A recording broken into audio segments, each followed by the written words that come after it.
Hi team, let me take you through our topic, which was unstructured data analysis to improve digital eligibility of e-commerce listings. I'll just introduce you to my team from left to right is Suneet Abraham, Akshay Deshmukh, myself Anish Jasti, Sharan Shirodkar and Nikhitha Siddi. The problem that our client was facing was they had majority of their products which was not listed on their e-commerce website. The reasons for this was that the products were either missing the product description, the marketing name, the marketing details, or did not have an image associated with it.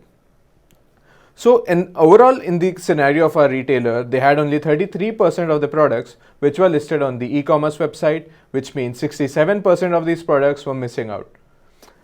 In the data given to us, we did a basic EDA, and for the use cases that we wanted to use, we found that we had 53% inactive versus 47% active.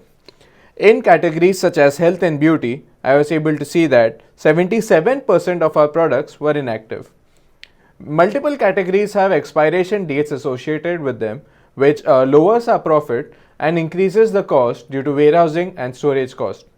So to tackle this problem, we need to move most of the products from ineligible to the eligible category. So we convert this problem into an analytical problem right now and we tackle this. So there are two steps to this. The first is to find out the products which are missing product descriptions. We generate product descriptions for these, and the products which have existing product descriptions, we score them using our algorithm on a scale of good to poor, and followed by this, we then convert the poor descriptions into good quality descriptions by using the framework which will be mentioned in the later stages. So now the scoring algorithm has certain parameters which I'll be explaining right now. The first parameter is readability, which has a weightage of 0.3. Readability ensures that the description which is there is easily readable for someone who is a high school student to someone who is over 30-35 years of age and might be a PhD student as well. The next is relevance, which mentions how relevant is the description to our product. So we could have a product which would be an Apple iPhone, and the description could be like an apple is an edible fruit. So this is not relevant to the product which we have, but it's a proper readable description which would render the score less. So this also has a weightage of 0.3. Next is sentiment, which has a weightage of 0.1. Sentiment can be positive, neutral or negative. A positive sentiment means Apple is good. A negative sentiment might mean Apple is not good. Neutral statement might be this is an apple. So we have seen that in general, the vendors provide a neutral to positive sentiment, and hence the weightage for this is low, which is 0.1. Next we have grammar, which has a weightage of 0.3. So grammar mentions like how good is the product description with respect to basic understanding by the readers. So the weightage for this is 0.3 as well. These combined give us the intermediate score, which is then followed by a penalty for short length, which has a weightage of 0.5. We have certain categories like fresh fruit and grocery, for whom we have done the primary market research and found out that 50 words is a very good product description length for them. And the length varies across categories which we have incorporated into a model, and we use the weightage of 0.5 as the penalty for this.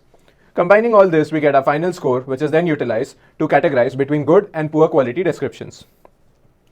Now moving to the data that we have used over here, we have the product name, and marketing details as mentioned, which we also use in the scoring framework. Next we have the item SKU, which is the stock keeping unit and uniquely identifies each product. We also have the UPC type name, which is the internal identifier for the product, which is the universal product code type.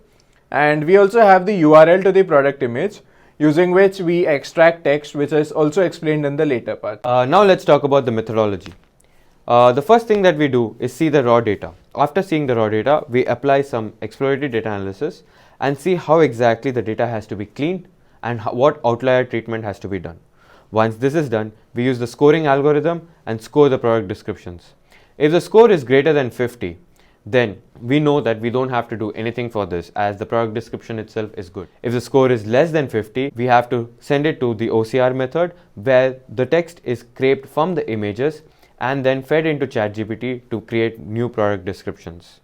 After the new product descriptions are made, we feed the product descriptions to the scoring algorithm again. Once the score is created, we see if it is greater than 50 or less than 50. If it is greater than 50, we know that it is a good product description. If it is less than 50, we tell the vendor to create the product descriptions for them using the rubrics that we send. Once this is done, we deploy the model and see the results.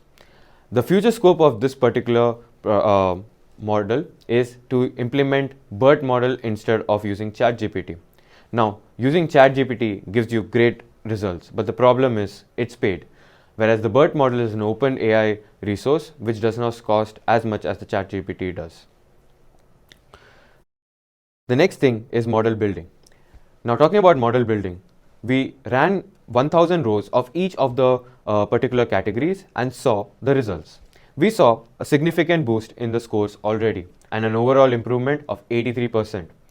The ChatGPT product descriptions were showing a score of 83, whereas the average retailer score was only 45, which meant we were doing good. Now, out of these product descriptions that we saw, 79% of them were at label 1, which meant that product descriptions created by ChatGPT was better, and only 6% of the data that we used had a bad score in which the vendor had to rewrite the product description. Thank you, Suneet. So next we perform benefit analysis to get a sense of how much savings we are generating in terms of cost and time through our automation.